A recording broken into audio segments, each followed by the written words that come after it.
अखण्डबिल्वपत्रेण पूजिते नन्दिकेश्वरे शुध्यन्ति सर्वपापेभ्यो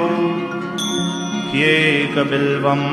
शिवार्पणम् अखण्डबिल्वपत्रेण पूजिते नन्दिकेश्वरे शुध्यन्ति सर्वपापेभ्यो ह्येकबिल्वं शिवार्पणम् अखण्डबिल्वपत्रेण पूजिते नन्दिकेश्वरे शुध्यन्ति सर्वपापेभ्यो ह्येकबिल्वं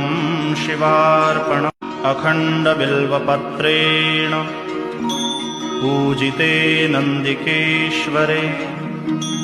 शुध्यन्ति सर्वपापेभ्यो ह्येकबिल्वं